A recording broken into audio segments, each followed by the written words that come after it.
India regarding the political situation in Maldives.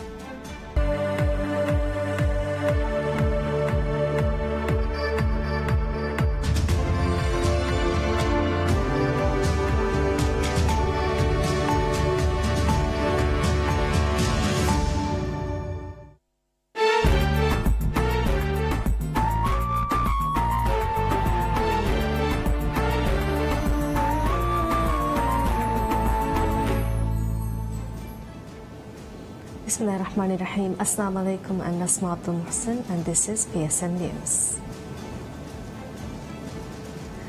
President Abdullah Yameen Abdul Qayyum states, exchanging Eid greetings and well-wishes within the Muslim community is good Islamic practice. In his national address on the auspicious occasion of Eid al-Fitr, President Abdullah Yameen stated, Eid is a time to meet one another in the spirit of unity. Sending greetings to all citizens of Maldives, President Yameen underlined Eid is a time to honor good Islamic practices, adding that it is also the time to especially remember those who are less fortunate around the world. Moreover, President in his address highlighted the importance of empathy, offering prayers and extending a helping hand. The President conveyed Eid al-Fitr greetings and well-wishes to all citizens of Maldives and extended greetings to the leaders and the fraternal people of all Islamic countries. President Abdullah Yameen Abdul Qayyum and First Lady Fatma Ibrahim exchanged Eid al-Fitr greetings with the public. Following Eid prayers at Islamic Center, President Yameen and First Lady arrived at Rastani Park to exchange Eid greetings with the public. Rastani Park was decorated on the occasion of Eid al-Fitr, where special refreshment and gifts were exchanged. More than 3,000 people gathered at Rastani Park to exchange Eid greetings with the first couple. It is noteworthy that the President extended the allocated time frame in order to greet all the people gathered there. A large amount of residents from the Greater Malay region visited Rastani Park, where President and First Lady exchanged Eid greetings with the public.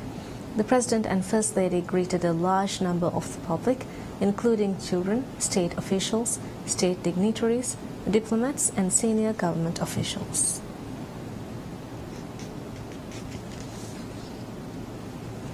The Government of Maldives responds to the press release by the Government of India regarding the political situation in the Maldives. In a statement issued on the 14th of June, the Indian government stated the political situation has worsened over the past couple of days following the verdict of Supreme Court on February 1st, calling to put forth collective dialogue to solve the current issues experienced in Maldives. The statement noted former President Ma'mun and two judges were sentenced without a fair trial. In a statement issued by the Ministry of Foreign Affairs in response to the statement, the Maldivian government stated the criminal court sentenced former President Ma'mun Abdul Qayyum and Chief Justice Abdullah Saeed as per national laws, regulations and procedures governing the criminal justice system in the Maldives. The government of Maldives also reiterated its commitment to upholding the rule of law and reassured that all criminal proceedings are carried out in compliance with relevant laws and the Constitution of the Maldives. Minister of Foreign Affairs Dr. Muhammad Asim meets foreign dignitaries of Japan during the current official visit to the country. In this regard, Foreign Minister met with Environment Minister of Japan, President of JICA, and the President of Japan-Maldives Friendship League. During the meetings, Foreign Minister held discussions on ways for further strengthening the long-standing friendship and cooperation between the Maldives and Japan. Foreign Minister Muhammad Asim met Minister of the Environment of Japan, Masaharu Nakagawa, at the Ministry of Environment of Japan. During the meeting, both ministers noted the positive development taking place throughout the world to mitigate and adapt to the risks of climate change. The two ministers discussed further cooperation within the context of Japan's Joint Credit Mechanism (JCM) on reduction of low-carbon emission and renewable energy.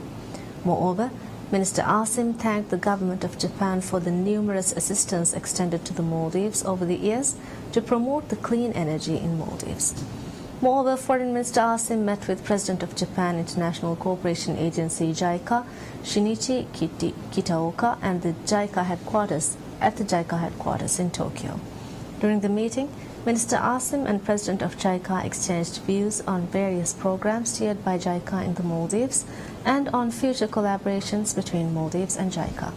Minister Asim noted with appreciation JICA's programs as one of the most successful programs that have contributed to socio-economic development in the Maldives. Furthermore, the Foreign Minister has met with the President of Japan-Maldives Friendship League, Wataru Takeshita. During the meeting, the Foreign Minister Asim thanked Japan-Maldives Friendship League members for their unwavering support to advance the friendly relations between the two countries. Minister Asim and the League's President Takeshita noted the increased people-to-people contact, including the growth of trade and investment between the two countries over the years. Minister Asim noted with appreciation the role played by the JOCV volunteers and thanked the government of Japan for the assistance provided through JICA over the years. Foreign Minister Asim was accompanied by Secretary Bilateral Ahmad Khalil and Ambassador Designate of Maldives to Japan Ibrahim Uwais, Director at Foreign Ministry Ahmad Fazil, First Secretary Adam Hamid and Second Secretary of the Embassy of Maldives in Japan Muhammad Tahsin.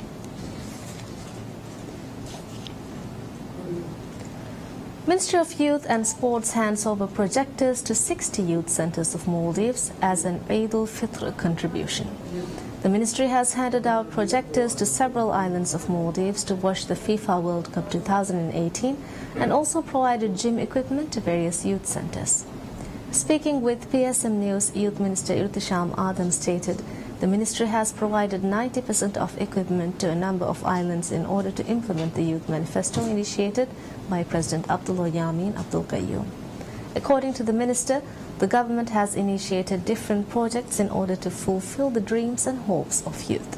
Furthermore, Minister Irtisham said during the past 4 years, 24 youth centers have been opened and 11 more centers are on the edge of being opened. The government has been developing sports arenas in various parts of the country. In this regard, 80 futsal courts have already been developed, while projects on 101 futsal courts are underway. Ministry of Housing and Infrastructure suspends accepting applications for the mega housing projects initiated by the government during Eid al-Fitr holidays. Speaking with PSM, a media official of Housing Ministry said accepting applications will resume on the 18th of June. For 7,000 housing units that are being developed by the government under Phase 2 of the project were opened for application on May 6th and the Ministry began accepting applications on the 3rd of June. Deadline for submitting applications is the 31st of July. The Ministry recommended to fill out a form and apply as soon as possible instead of waiting till the last minute. Housing Ministry requested to bring all the paperwork needed when submitting the application so that the process will take no longer than 5 minutes.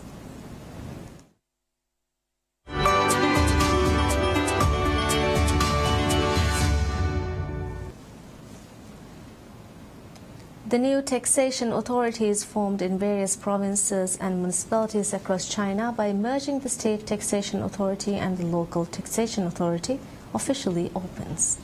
The measure marks an important step for reforming the levy system of local and state tax. The new taxation authorities in cities and counties under the provincial administration will gradually open in July. The new taxation authorities will be responsible for various tax levy, social insurance premiums and non-tax incomes. The merging of state taxation and local taxation will further regulate the relations between the central and local governments, government and market, as well as united tax system and classified finance.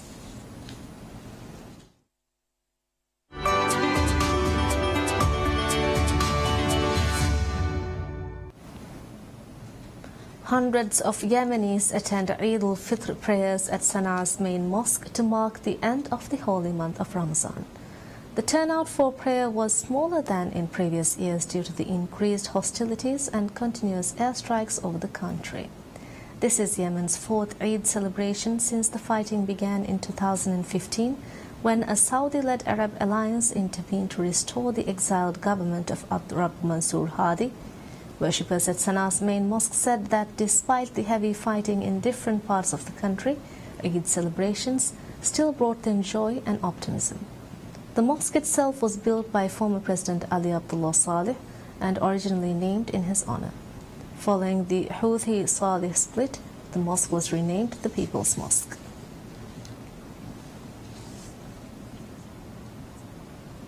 According to recent analysis, after being ravaged by a lengthy civil war, Yemen is currently undergoing a severe humanitarian crisis that is only being intensified by the Hodeidah conflict. According to a joint statement released by the World Health Organization (WHO), the World Food Programme (WFP), and the United Nations International Children's Emergency Fund (UNICEF), over 20 million people in Yemen are in urgent need of humanitarian aid, and about 75% of local residents require serious medical treatment, including over 10 million children. Since the outbreak of Yemen's war over 3 years ago against the Houthi rebels, Hodeidah has been a key channel for Yemen to receive external humanitarian aid. The United Nations data suggests that 61% of food imported to Yemen has come through Hodeidah.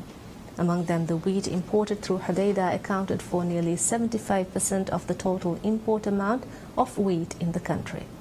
However, after the Yemen government's forces launched an attack on Wednesday, the transportation to and from Hodeidah was significantly impacted. Additionally, the Houthis have been laying mines in the waters of the Red Sea, which are posing even more challenges to the safe transport of humanitarian aid supplies.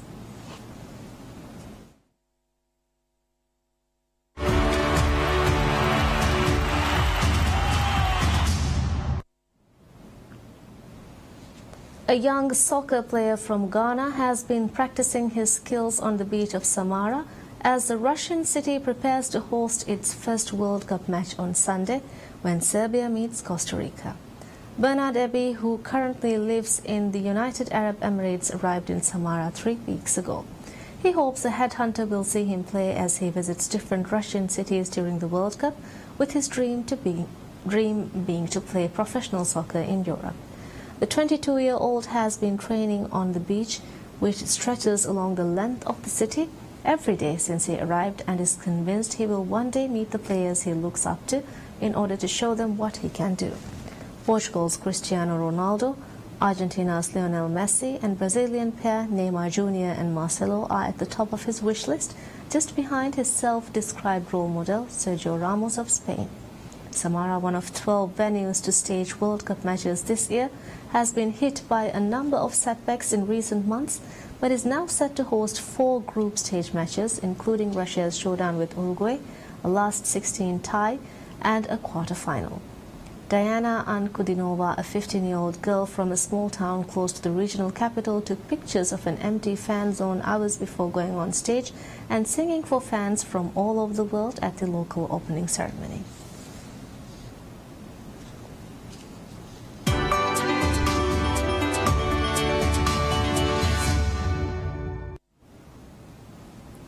London's Zoo Lions showed off their football skills ahead of the official opening of the World Cup when a football painted in the colours of the English flag was put into their enclosure.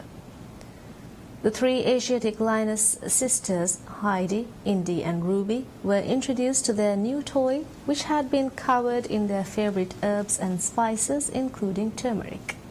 Heidi gave a lesson in close control, using both her head and feet before hogging the ball and not passing it to her teammates. Eventually, male lion Banu arrived to prevent any inner team squabbling. The stunt served enrichment purposes designed to keep the lions active and stimulated, trainee zookeeper Tom Lawrence told Reuters. Since 1872, 3 lions have featured on England's football shirts. The World Wildlife Federation classes the Asiatic lion as endangered, with a total population of over 500. And that's all we have for you right now. Thank you for watching. Have a very pleasant day.